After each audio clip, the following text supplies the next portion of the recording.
आज भारत बोलता है, दुनिया सुनती है, तो हमारा ये प्रजातांत्रिक देश है, इस करके लोग हमें देख रहे हैं। सबसे बड़ी जनसंख्या, सबसे बड़ी मार्केट है दुनिया की, इस करके सबकी निगाह हिंदुस्तान के चुनाव पे है। तो हमें ये करना चाहिए कि कोई भी निर्णय बहुत सोच के करना है।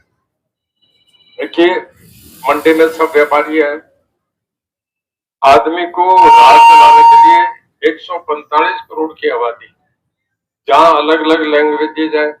माफ करना, तमिलनाडु की भाषा केरल वाले नहीं समझते, उड़ीसा की भाषा गुजरात वाले नहीं समझते, बंगाल की भाषा आसाम वाले नहीं समझते, मिजोरम की भाषा नागालैंड नहीं समझते।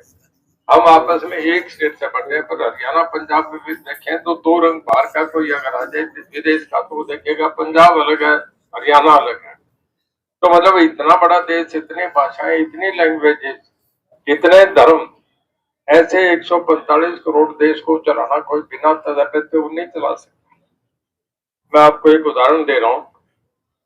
कोई जिंदल साहब की बड़ी फैक्ट्री, बड़ा कारखाना, उसे अगर उत्तराना मंडी में किसी को दे दिया जाए तो नहीं चलेगा।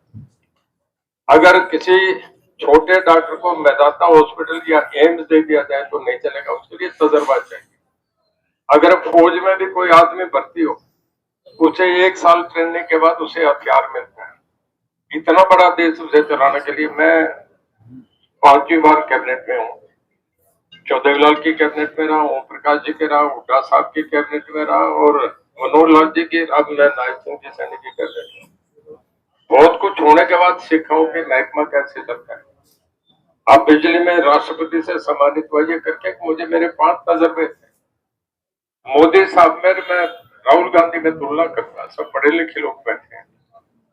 मोदी साहब 3 बार गुजरात के, जो हमसे 3 गुना बड़ा, वहां 28 एमपी बनते, हमारे 10 बनते।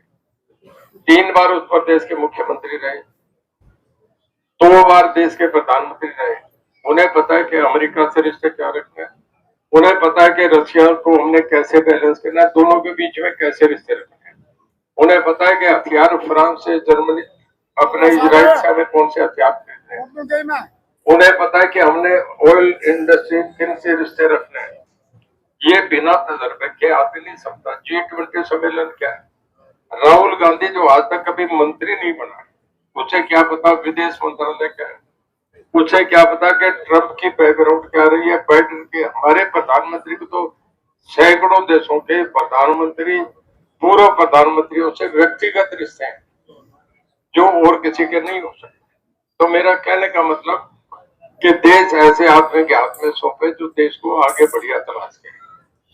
यूक्रेन का युद्ध था, मेरे ख्याल में सेकेंड वर्ल्ड वॉर में भी इतने आदमी नहीं मरे जितने यूक्रेन में मरे, और इतना नरसंहार हुआ है।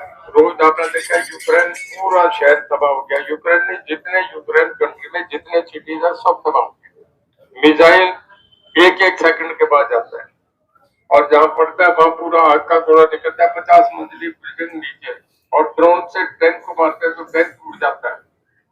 जब ऐसे नरसंहार हो, जहां संयुक्त राष्ट्र संघ फेल हो गया, दुनिया के किसी नेता की हिम्मत नहीं कि कोई कह दे।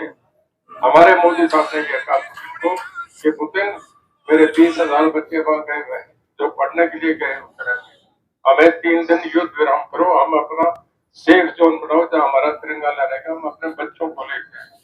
और हमारे सैकड़ों हवाई जहाज गए, 3 दिन में हम 20,000 बच्चे लेके आए, और पाकिस्तान के बच्चों ने भी हमारा तिरंगा लहरा दिया अपने देश में। ये नरेंद्र मोदी है। मतलब कोई भी पढ़ा लिखा आदमी कहीं भी, चाहे वो कितना आपका दोस्त मित्र, चाहे किसी पार्टी में बैठा है, जब उससे पूछेंगे ना भाई किसको वोट डालना है, बोले यार हम सब पार्टी के बंदे हैं, वोट तो मोदी के। प्ले स्कूल का मतलब होता है भाई, एक प्ले स्कूल का मतलब होता है कि माँ बाप से बच्चों को स्कूल में आदत डालने के लिए 3 साल के बच्चे को भेजते हैं, और वो घर से थोड़ा दूर है, स्कूल की आदत पड़े, वहां पढ़ाया नहीं जाता, पर स्कूल में एक डिसिप्लिन में लाया जाता है। उन बच्चों को भी पूछो ना कि कौन बनेगा, तो कहते हैं मोदी। जब हर जगह मोदी है, मैं बहुत चुनाव लड़ा, मैंने कभी ऐसा उत्साह, ऐसा जबरदस्त माहौल मैंने आज तक कभी भी नहीं देखा। मोदी मोदी मोदी, बहुत बढ़िया चुनाव उठा है। हमारे नायब सिंह सैनी आए हिसार में, सुबह से लेकर शाम तक 14 प्रोग्राम। किसी प्रोग्राम में 2500-3000 से संख्या नहीं थी, लाल संख्या तो 5-5 हजार की होगी। इस गर्मी में 47 टेम्परेचर में इतनी भीड़ बैठी है, तो मैं समझ सकता हूँ कि हैवी पूल होगा। जितना हैवी पूल होगा उतना हमारे लिए पक्ष में जाएगा। हर आदमी ये मन में कर ले कि मेरे घर के 5 फुट है, 5 हटा दो।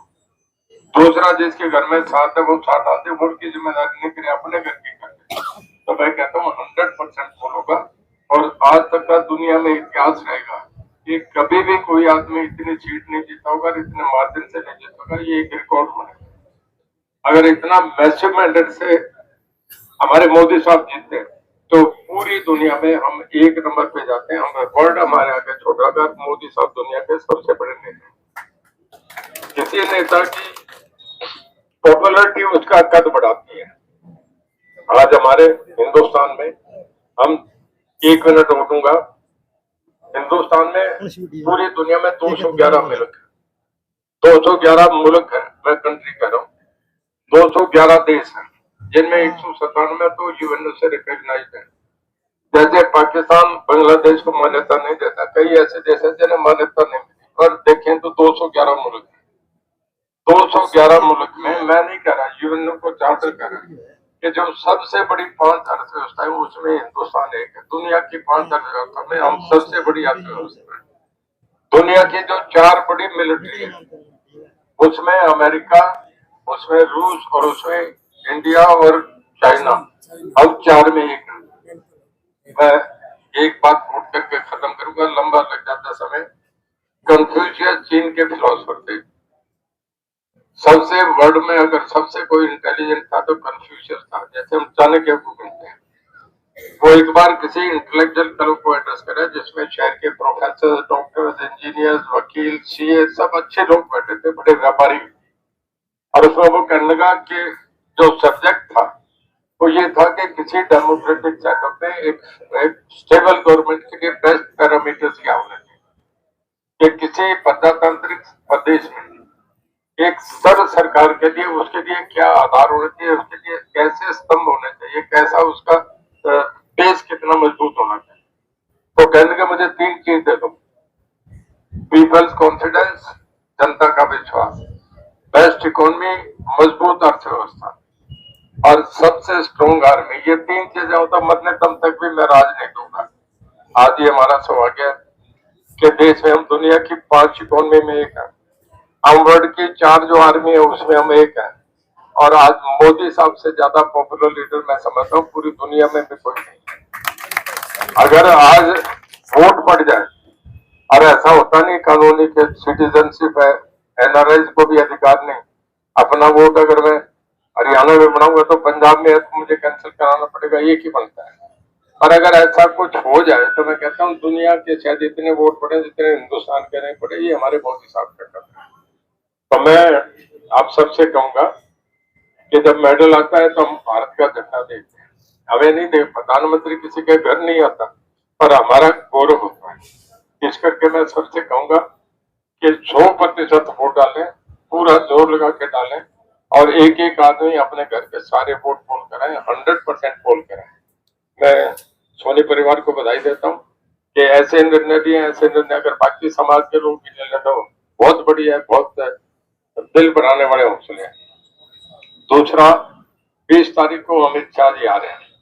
हमारे 2 नेताओं की ज्यादा मांग होती है, जब मोदी साहब है या अमित शाह है, फिर नड्डा साहब का भी कह देते हैं, योगी आदित्यनाथ कह देते हैं, जिनको लोग ज्यादा सुनना चाहते हैं। हमारे अमित शाह जी का प्रोग्राम बना है 20 तारीख को सुबह 11 बजे आएंगे। तो आप लोग 10:30 बजे हमारे गवर्नमेंट कॉलेज ग्राउंड पे पहुंचने की खेचल करें। जितने साधन है अपने सब साधन लेके आए। अगर किसी को साधन की कमी है तो दफ्तर से कांटेक्ट कर ले, उपलाना दफ्तर से। मैं समझता हूँ पूरी भीड़, अगर हमारी 50,000 40,000 की भीड़ होती है तो उसी दिन ही हवा बन जाएगी। आज हमारे इलेक्शन बहुत उठे, हम बहुत आगे हैं, कहीं है ही नहीं। जेपी का इलेक्शन तो डाउन जा रहा है। नंबर 2, मोदी साहब का देख लो, राहुल गांधी का देख लो। और भाई मैं मेरी अपना कहता, अच्छा नहीं लगता, आज रजिस्टर तो कोई है ही नहीं, कहना ही खुद चाहिए, पर मेरी भी छवि ठीक ठाक है। और सामने वाली की देख लियो, मैं उसका नाम नहीं लेना चाहता, उसका भी देख लियो क्या होंगे। तो मैं सारों से आखिर में एक निवेदन करता हूँ कि हम सारे जी जान से कमल के फूल के बटन के सामने, कमल के फूल के सामने बटन दबा के हम मोदी साहब को पूरा आपका उकलाना शहर, उकलाने हल्के के इलाके के लोग उन्हें अपना आशीर्वाद दें। ये देश को आशीर्वाद है, देश की मजबूती के लिए, देश के आगे बढ़ने के लिए, देश के संपूर्ण विकास के लिए।